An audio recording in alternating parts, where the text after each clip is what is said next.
মা কি করছে, দুর্যোধনকে বলছে, দুর্যোধন আজ রাত্রি 12টার সময় মায়ের কাছে আসবে। কেন মা? আজ তোকে একটি বর দেব, যে বর দিলি তোকে কখনো ভীম বধ করতে পারবে না। হরিবল। এবার রাত্রি 12টায় আসবি উলঙ্গ হয়ে। তো এবার দুর্যোধন কি করছে, মায়ের কথা মতো উলঙ্গ হয়ে রাত 12টায় রাস্তা দিয়ে যাচ্ছে, মায়ের কাছে যাবে বলে। এদিকে ভগবান শ্রীকৃষ্ণ মনে মনে চিন্তা করলো, যদি মা গান্ধারী একবার দৃষ্টি দেয় তাহলে এই হস্তিনাপুরে আমি ধর্ম প্রতিষ্ঠা করতে পারবো না, কারণ দুর্যোধনকে কেউ বধ করতে পারবে না। এবার ভগবান ছলনা করে কি করছি, দুর্যোধনকে বলছে, দুর্যোধন দুর্যোধন হেঁটে হেঁটে যাচ্ছে রাধে রাধে। এবার দুর্যোধনকে ডাকছি, দুর্যোধন কি ছি ছি ছি, তোমার শরম নেই, তোমার একটু লজ্জা নেই? কেন, কি হয়েছে? আরে এত বড় সন্তান হয়েছো আর মায়ের কাছে উলঙ্গ হয়ে যাচ্ছ, তোমার লজ্জা করছে না? একটা দূর কপিন পরে তো যেতে পারতে। যে না কৃষ্ণ বলেছে, দুর্যোধন মনে মনে চিন্তা করছে, তাই তো, কেমন করে উলঙ্গ হয়ে যাবো মায়ের সামনে। এই বলি আজ রাস্তার দাঁড়িয়ে একটা কলা পাতা দিয়ে ডোর কপিন পরেছে, ডোর কপিন পরে মায়ের দাঁড়িয়ে যাচ্ছি আর মাকে গিয়ে ডাকছি, মা আমি এসেছি। যেই না বলছি, মা কি করছে, একটা একটা করে 100টা পটি খুলে, যেই না দুর্যোধনের দিকে তাকিয়েছি, তার সর্বাঙ্গ লোহার হয়েছে, কিন্তু একটি অঙ্গ লোহার হয়নি। মা বলছে, ওরে দুর্যোধন, তোকে বলেছিলাম না যে তুই অলঙ্গ হয়ে আসতে বাবারে, তাহলে কেন তুই ডোর কপিন পরে আসলি? মা গো, কেন, কি হয়েছে? ওরে বাবা, আমি তোকে নয়নে দৃষ্টি দিয়েছি, তোর সর্ব অঙ্গ লোহা দিয়ে গড়া হতো, কিন্তু তোর সর্ব অঙ্গ হয়নি, তোর উরুদেশটা রক্তে মাংসে গড়া রয়ে গেল। এই উরুদেশে যদি ভীম একবার আঘাত করে তাহলে তোকে বধ করে ফেল। দুর্যোধন বলছে, মাগো, আমার উরুদেশ রক্ত মাংসে গড়া রয়েছে সেটা আমি আর তুমি জানো, আর তো কেউ জানে না, তাই ভীম আমার কিচ্ছু করতে পারবে। দেখো, আমরা ঘরের ভিতরে আড়ালে যাই করি না কেন, একজন বলতে পারে কি, হ্যাঁ, ভগবান শ্রীকৃষ্ণ ঈশ্বর পরম কৃষ্ণ সচ্চিদানন্দ বিগ্রহ অনাদির আদি গোবিন্দ সর্বকারণের কারণ। এবার ভগবান শ্রীকৃষ্ণ জানতে পারেনি, তিনি তো অন্তর্যামী। কুরুক্ষেত্রের মাঠে যুদ্ধ হবে, ভীম তো কোনো মতেই আর দুর্যোধনকে বধ করতে পারছে না। তখন কৃষ্ণ আমার নয়ন দিয়ে ইশারা দিয়ে দেখিয়ে দিলেন যে ভীমের উরুদেশে আঘাত করলে ভীমের মৃত্যু হবে। যেই না ভীম আজ উরুদেশে আঘাত করলো, আপনি ভাবেই দুর্যোধনের প্রাণ চলে গেল। তাই বলি আজ সে দুর্যোধন কি করবি, দুর্যোধনের উরুভঙ্গ করেছিল, দুঃশাসনকে শাস্তি নিয়েছিল ভীম। তাই বলছি, ওরে ভীম, যদি তুই মরে যাস এই হস্তিনাপুরে আমি ধর্ম প্রতিষ্ঠা করতে পারবো না, তাই বলছি তুই মরিস না। ভীম কৃষ্ণকে ভঙ্গে জড়িয়ে ধরে বলছে, কৃষ্ণ রে,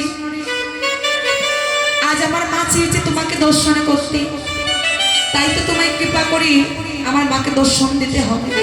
এবার ধীরে ধীরে নিয়ে যাচ্ছে মায়ের কাছে, গিয়ে বলছে, মা এই নাও মা তোমার কৃষ্ণ, তুমি দর্শন।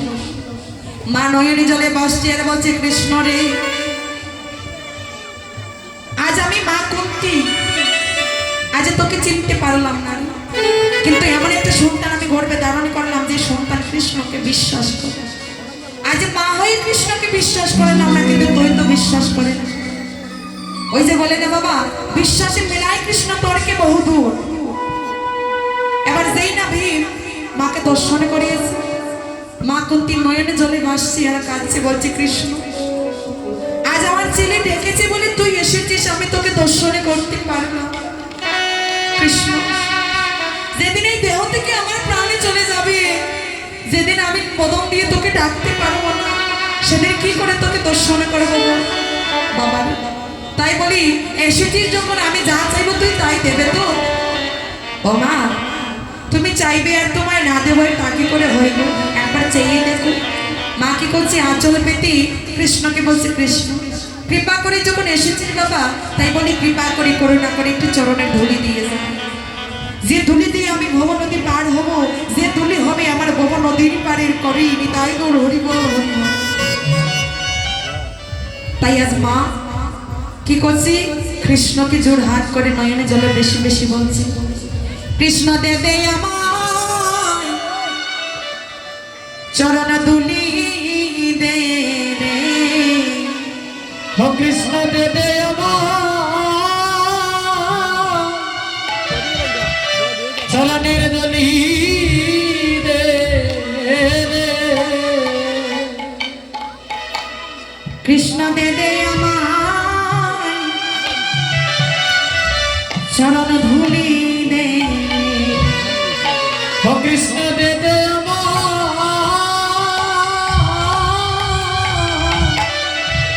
চরণের দলি দে রে, আমি বাবা মারে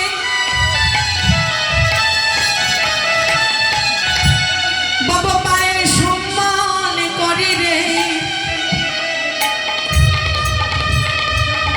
কৃষ্ণ দে দে আমার চরণ ধুলি দে রে, হয়ে আমি বলবো মানে বড় সম্বল করি রে, দে দে কৃষ্ণ চরণের দলি করে, হরে বাবা পরে বড় সম্বল করি রে,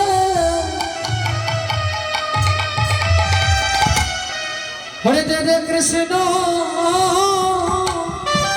চরণের দলি করে, আমার এমনি সাদের মানব জানা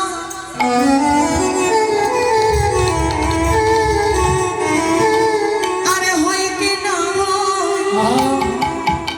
একবার দে দে কৃষ্ণ চরণ ধুলি দে রে, এই সাদের মানব জানো জানময় কি না দে দে কৃষ্ণ চরণের দলি, আমি আমার বাবা পারে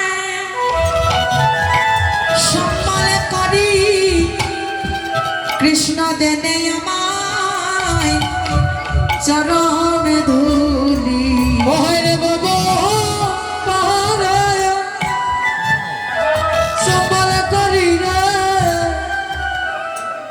দে দে কৃষ্ণ চরণের দলি, বাবা পারে ওরে সম্মান করি রে, ওই আমায় দে দে কৃষ্ণ চরণের ধুলি, আমি বাবা পারে বাবা পারে সম্বল করি রে, দে দে কৃষ্ণ চরণের দলি, ওরে বাবা পারে ওরে সম্মান করি রে, ওই আমায় দে দে কৃষ্ণ চরণের ধুলি, আমি বাবা পারে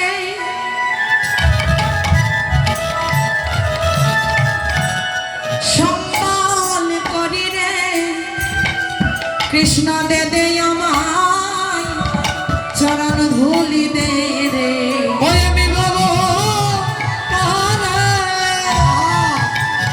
সম্বল করি রে, দে দে কৃষ্ণ চরণের দলি, ওই আমি বাবা পারে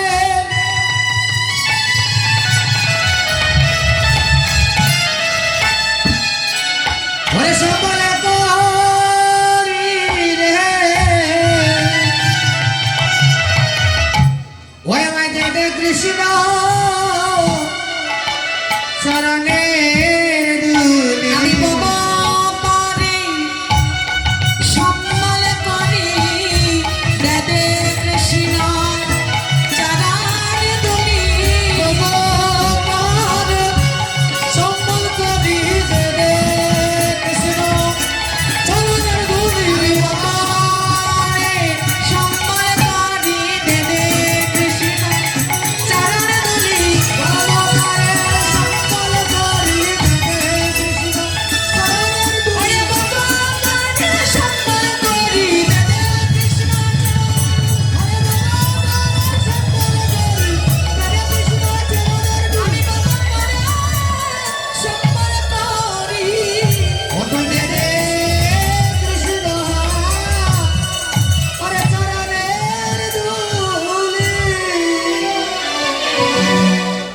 সেই সঙ্গ চেয়েছে কে?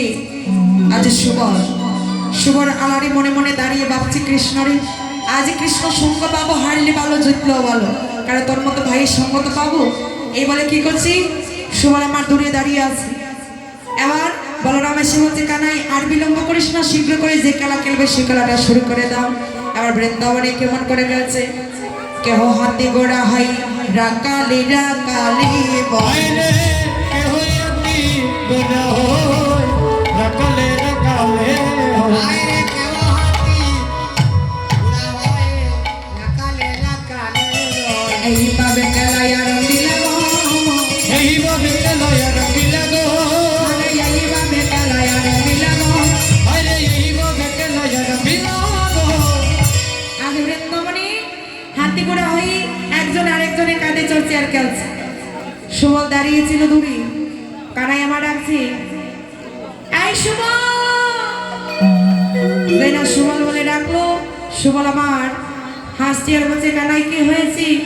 না সুবলে বদন দিকে তাকালো, অমনি ভাবে রাধার বদন মনে হয়ে গেল। আজ যেটা রাধার বদন মনে হয়েছে, আজ প্রাণ গোবিন্দ খেলার মধ্যে হেরে গেলেন। সুবলের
অমনিভাবে খেলার মধ্যে হেরে গেল।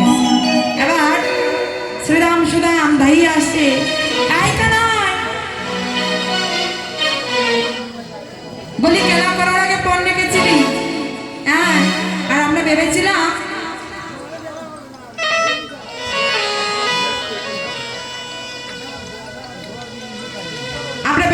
তুই জয়ী হবে।